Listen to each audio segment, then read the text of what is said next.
guys, welcome back. My name's Nathan, and today we're going to be discussing the recent news of Mitch Marner declining 2 offer sheets from 2 different NHL teams. Now, it was recently reported and confirmed that Mitch Marner this offseason received 2 different offer sheets from 2 different NHL teams. So what does this mean for Mitch Marner? What were the offer sheets as well? And how close was Mitch Marner to signing one of these deals? Watch till the end to find out. Now this week, of course, Mitch Marner ended up signing his 6-year extension with the Toronto Maple Leafs at $10.8 million. But now, since he signed with Toronto, we get some extra details on what happened in the offseason. And when it came to the offer sheet front, the whole side that a lot of people were speculating about for basically the last year now, we do know that there was 2 different offer sheets from the Minnesota Wild and the Columbus Blue Jackets. Now this whole story broke on TSN 1050 when Darren Ferris, Mitch Marner's agent, ended up going on the radio and saying this. Hashtag Leafs Mitch Marner agent confirms to TSN 1050 this morning that Mitch Marner was presented 2 offer sheets this summer, but declined them. When I first saw this whole thing, especially related to Darren Ferris, I'm just like, okay, he's probably just saying that they got offered 2 offer sheets just to make something up and make Leafs fans feel better about signing Mitch Marner, which, if that was the case, it was a sneaky move by Darren Ferris. But the problem is that it's actually true. He actually was sent 2 offer sheets by Minnesota and the Columbus Blue Jackets. Now this was pretty much confirmed by Matthew Barnaby saying this. From what I was told a while ago, the 2 offer sheets to Marner were Minnie and Columbus. ...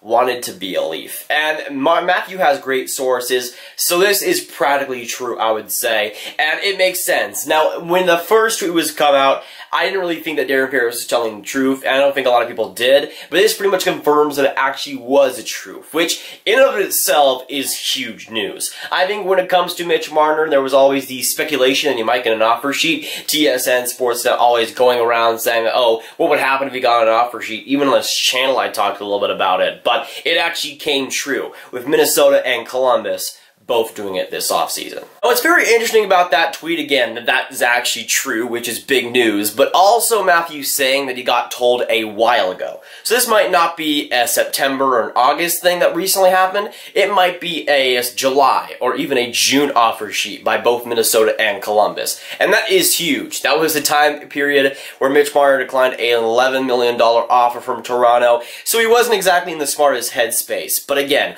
wanting to be a Leaf, it makes sense. And of course, right now, it doesn't matter too much since he is a Toronto Maple Leaf. Now, what's super fascinating about the offer sheet from both Minnesota and the Columbus Blue Jackets is that it was actually confirmed that, especially for the Columbus Blue Jackets, they would have to go over a $10.5 million offer sheet to even have the picks available for a Marner offer sheet, which is insane because, of course, we saw Marner get 10.8 this past week. In that area of that July and June period, that was the time when Marner declined that $11 million offer. So Columbus could have been offering like an $11 million AAV, and it could be perfectly possible because, again, they didn't have the picks for anything other than that, and they had a ton of cap space too.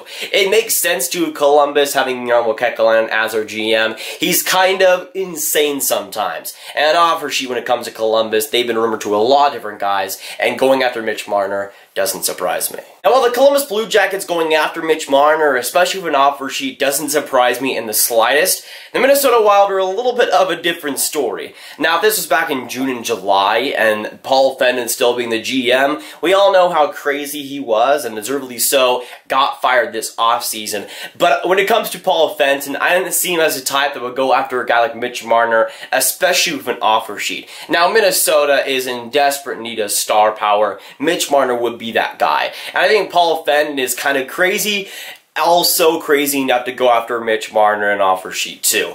It was never going to work. I don't think Mitch Marner had any desire to go to Minnesota, obviously declining that. But it seemed like Minnesota really wanted him. Same with Columbus. They had the cap space, and Minnesota also had the picks. So I think they would be able to do that, but Mitch Marner obviously didn't want to go. But him declining both the Minnesota Wild and the Columbus Blue Jackets doesn't surprise me either. Again, comparing the potential endorsement deals from Toronto to a place like Minnesota or Columbus, it's just on a different stratosphere, Toronto, when it comes to the hockey fandom there. Yes, Minnesota is the state of hockey, but the Minnesota Wild don't have that star power that Mitch Marner would bring. Same thing with Columbus. They don't really have the greatest future either, and it's not going too well. And especially the Minnesota Wild, who have looked like a very dysfunctional franchise in the last couple of years. It's not exactly a great stable franchise, at least compared to Toronto right now, with how they're moving forward. I think Mitch Marner made the right decision. He's going to get a lot more money in Toronto, maybe even a better deal too,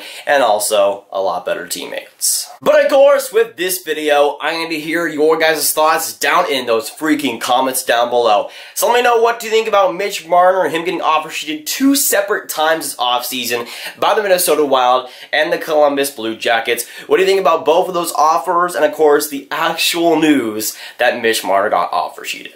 But if you guys want some more Grav videos just like this one, you should click on this card right here to watch my video on Mitch Marner and how Marner's signing affects all the other star RFAs. Trust me, it's a good one. But that'll be it for today, guys. If you guys enjoy, make sure you hit that like button, hit that subscribe button, and hit that notification bell if you haven't already. Again, comment down below your thoughts on Mitch Marner, him getting offer sheeted 2 separate times by Minnesota and Columbus. Share this video with your friends. Also, if you haven't, trying to grow the Grav gang as much as possible too. I'm Nathan, and I'll see you guys in the next video or stream. Goodbye.